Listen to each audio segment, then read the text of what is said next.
Bismillahirrahmanirrahim. Assalamualaikum warahmatullahi wabarakatuh. Perkenalkan, saya Afzi, orang bodoh dan gila dari negeri ini. Izinkan saya untuk melanjutkan pembahasan tentang hadis Arba'in Nawawi. Disclaimer dulu, apa yang saya sampaikan di video ini adalah pembahasan dari apa yang saya telah pahami dari hadis ini. Jadi pembahasan ini bersifat sangat subjektif. Oke, kita mulai masuk ke pembahasan dari hadis ke-6. Judulnya adalah halal, haram, dan syubhat. Nah, kita mulai dari sejarah atau bahasan dari hadis. Di pengertian dulu dah di hadis ya, terjemahannya. Nah, hadis ini disampaikan oleh Abu Abdullah An-Nu'man bin Bashir radhiyallahu anhuma. Ia berkata bahwa ia mendengar Rasulullah Shallallahu alaihi wasallam bersabda, sesungguhnya yang halal itu jelas dan yang haram juga jelas. Nah, di sini disebutkan bahwa sesuatu yang halal dan haram itu sudah jelas hukumnya. Di antara keduanya terdapat perkara yang subhat. Subhat itu perkara yang samar atau diragukan, yang kebanyakan orang tidak mengetahuinya. Barang siapa yang menghindarkan diri dari perkara subhat, maka ia telah menyelamatkan agama dan kehormatannya.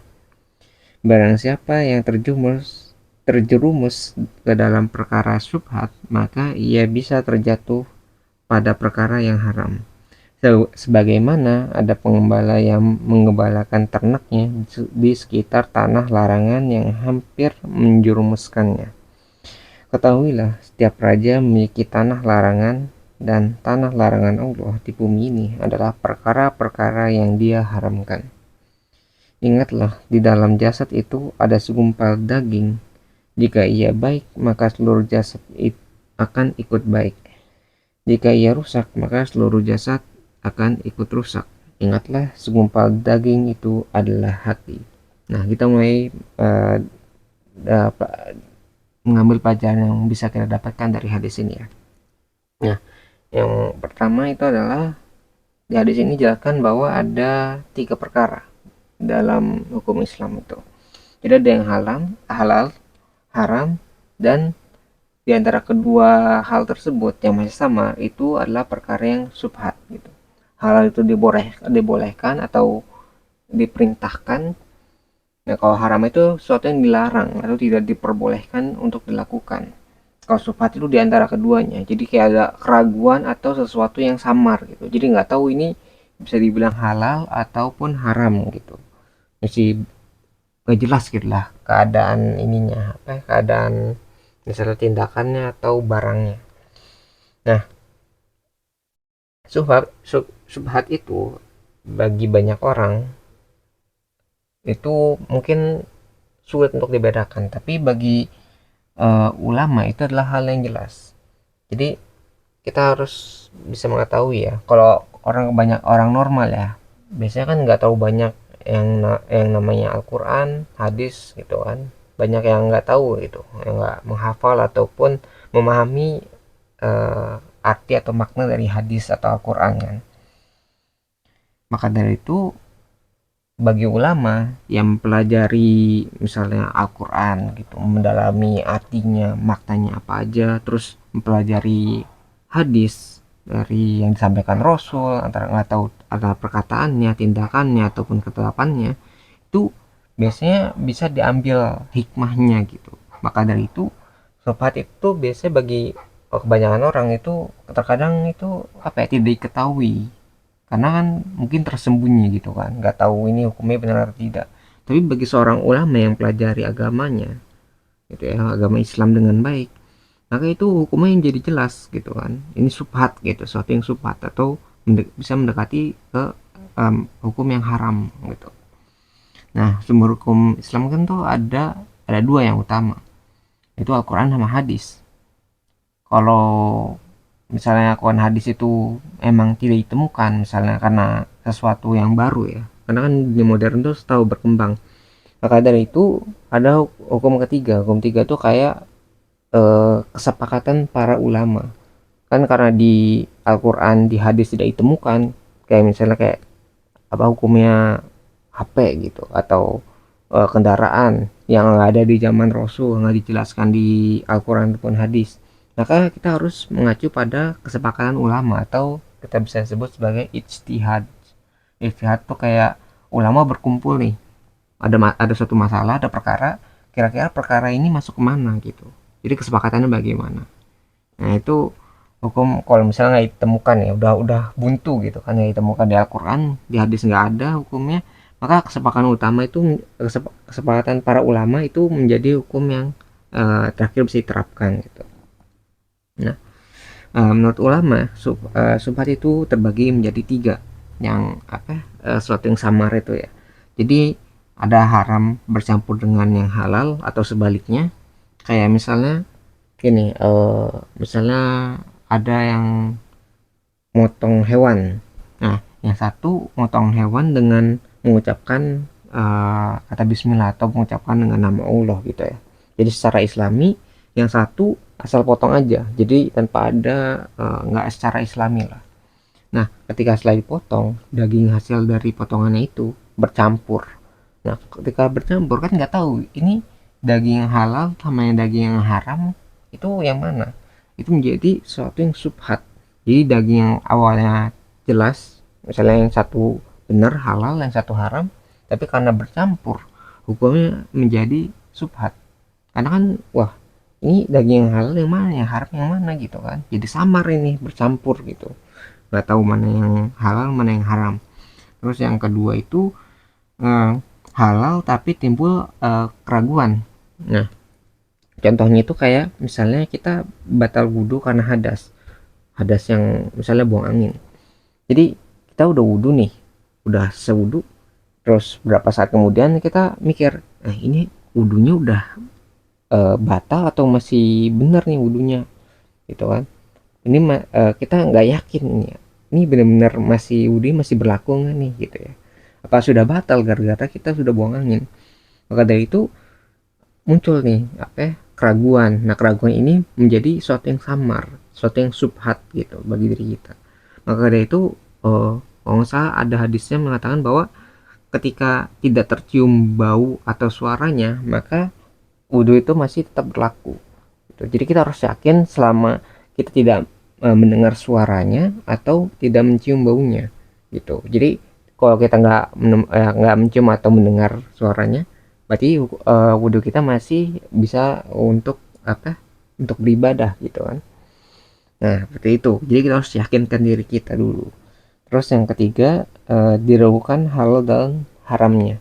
Jadi ini nggak tahu nih barang ini halal atau haram, karena mungkin sumbernya gitu. Kayak dicontohkan di sini itu adalah Rasul tuh gak boleh menerima sedekah kan, jadi hanya boleh menerima hadiah. Nah, suatu ketika Rasul tuh menemukan sebutnya kurma lah, kayak kurma gitu di rumahnya. Jadi ketika menemukan kurma itu, Rasul tuh menjadi ragu, ini kurma sedekah atau kurma hadiah gitu. Karena tidak diketahui sumbernya, maka akhirnya Rasul tidak jadi memakan kurma tersebut. Karena dikhawatirkan kurma itu adalah kurma sedekah. Sedangkan Rasul itu dilarang untuk menerima sedekah, tapi boleh untuk menerima hadiah gitu. Kalau misalnya Rasul tahu kalau itu hadiah gitu kan, maka Rasul akan memakannya. Tapi karena tidak diketahui ini sumbernya, maka Rasul tidak jadi makan kurma tersebut. Karena ya tahu kita harus berhati-hati gitu. Berhati-hati terhadap sesuatu yang tidak kita ketahui atau sesuatu yang kita ragukan. Nah, nah, di pelajaran selanjutnya yang bisa kita dapatkan dari hadis ini adalah kita harus menghindari perkara-perkara yang subhat atau sesuatu yang samar, sesuatu yang diragukan lah. Karena ketika kita bisa menghindari sesuatu yang subhat, itu kita telah menyelamatkan agama dan kehormatan kita. Kan agama kita bisa mengenal agama yang kita punya gitu kan.